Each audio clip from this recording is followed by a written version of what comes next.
Hey YouTube, this is Austin with Wreck to Death Disc Golf. Just coming at y'all with a video today. So when I bought my newest bag, well, that's good. There we go. When I bought my newest bag, which is the one I've kind of settled on, but it came with these little like shoelace.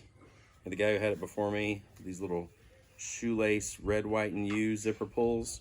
Which I'm always a fan of red, white, and blue stuff, but I mean, it's got to fit the other colors on whatever it's on. And my bag is all black. The only thing on it, it's not one of the murdered out ones.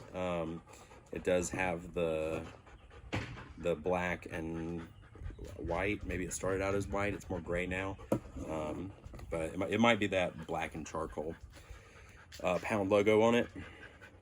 So the red, white, and U, shout out to Kevin Keith. The red, white, and blue zipper pulls, just in my opinion, just don't fit the rest of the bag. And here so it's this black bag with the white pound logo, and these red, white, and blue zipper pulls. One, they're just a little clunky for me. They're a little big. Really, maybe if they were half that long, I might not have even done this. I might have just left them. But they're kind of big and clunky.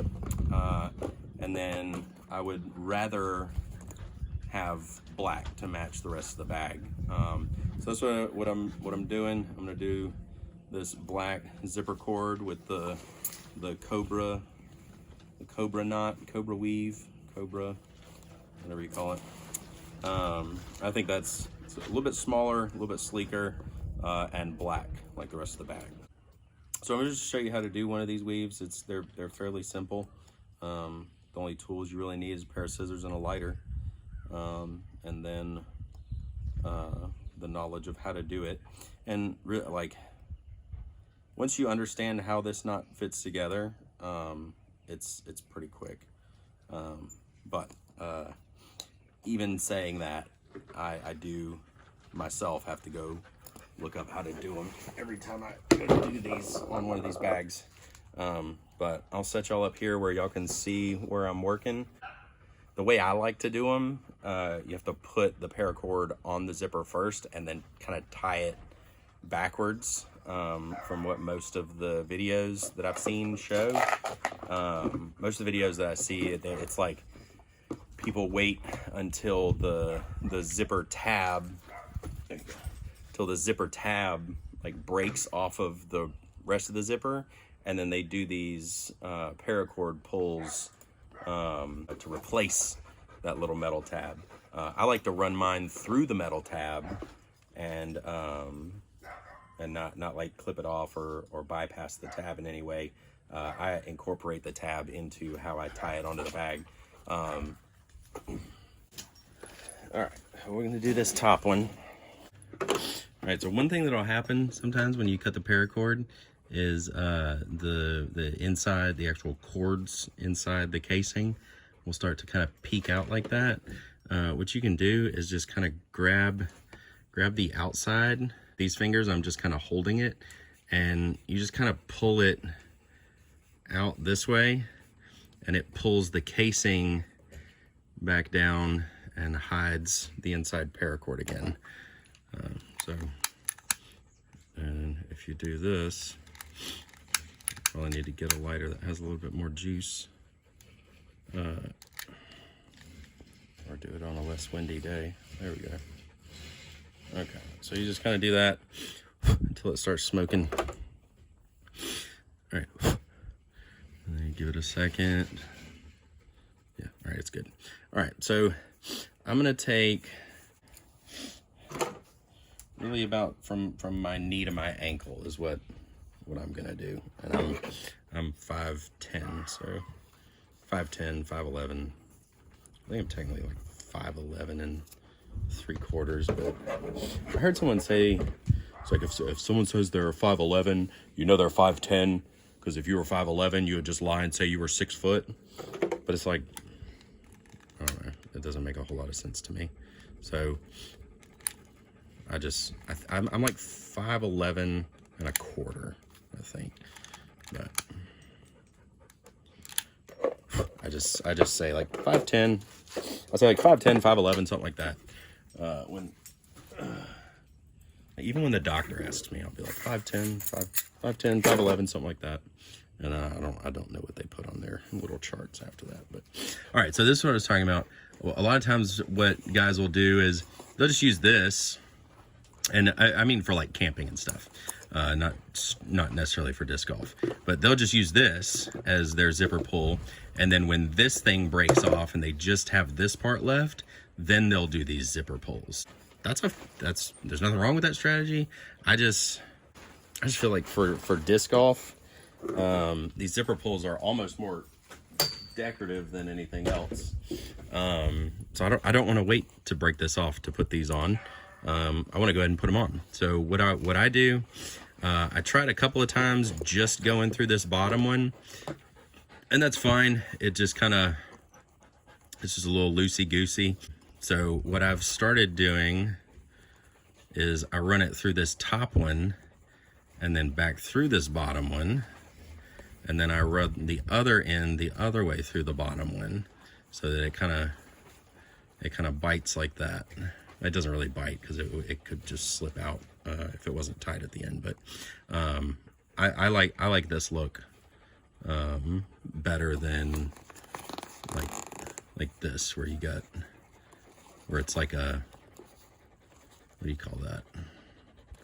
Where it goes in, the whole thing goes back out, and then you pass the whole thing through the eye. I like this a little better. Now, I will say this, like if you buy them from somebody, it has to be like this because they don't have your bag. They can't tie it directly on like this. So they have to send it to you like this so that you can put it on your bag. So I get that. But just from an aesthetics standpoint, I like this look better than this look. So that's what I'm going to do. All right. So you even out the ends, and then this knot goes up. Okay. You got to take this one, it doesn't matter which side you start on. I'll start on the left side just for really no reason. All right. And then hold this here. Now I'm going to take this one, go up behind this, over the double, and then back down through that hole. And that's what creates the knot, right? And so now I've done my first little piece of the knot. And you want to like cinch that down really good because that's going to be like your starting point. All right. Now, what I did on the other one is I just measured for where the end of my fingernail is to this first knuckle. That's how far down I want to put that knot. And so that now, because that's when you set this knot, this end of the knot, that sets the end of your whole thing. And from there, you're working back up towards the zipper. So you want to get that consistent. For me, I just did my finger there. So from there, you just start on the other side. So remember, we started on the left-hand side. So I'm just going to take the right-hand side, put it behind here. Then I'm going to go under this tag end, over my double, and back down through that loop, and then cinch it down. But, I mean, none of these are going to be under any great stress. I wouldn't be too concerned with that. So again, put that behind, take this under, then back over, and down through the hole, and then cinch it down. All right. Then back to the right side, under, over, back down through the hole, cinch it down. Back to the left side, under, under, over, down, and pull. All right. See, once it gets, so this is, you start out with a little bit more than you think you're going to need, because when you get down to the end, you're going to need to be able to pull these tag ends to keep it tight. And so if you cut it too short to begin with, then it's going to be hard to do that. So let's count these to make sure they're the same. So 1, 2, 3, 4, 6, 7. 1, 2, 3, 4, 5. So I need to do 2 more. See, so I've cut this a little shorter than I think I maybe should have. And so these last couple are going to be kind of difficult. All right, so let's see. That was over, under, back down. Did I do that right? Maybe it was this side. Under, over, back down, and pull. Or does it make a difference? Oh, yeah, that definitely makes a difference. Okay. So the guy in the video was like, he said, start on the left, then go to the right. But he didn't say, like, that it was a deal breaker. Don't try to grab my scissors. Where's my lighter? What'd you do with my lighter? Thank you.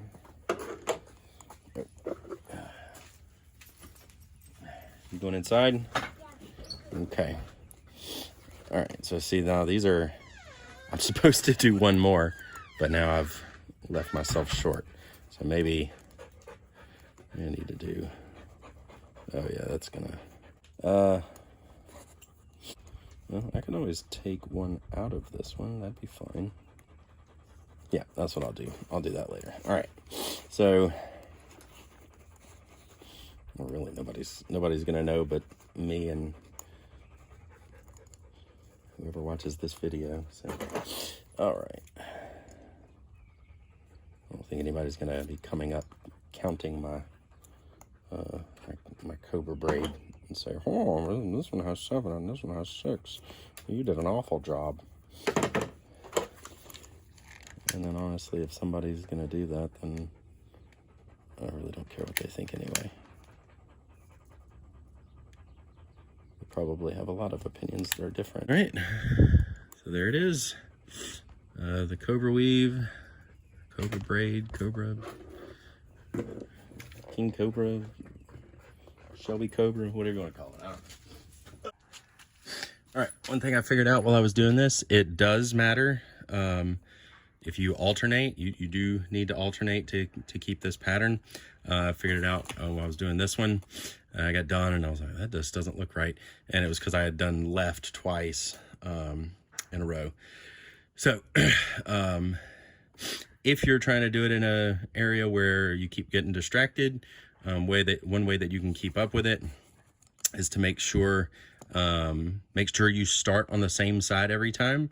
I always start on the left side. So that means that the left strands that are going across are the ones that are the odd strands. So 1, 3, 5, 7, 9, however far up you go. So if you get lose track of which side you're supposed to be putting the loop on, you just count them up.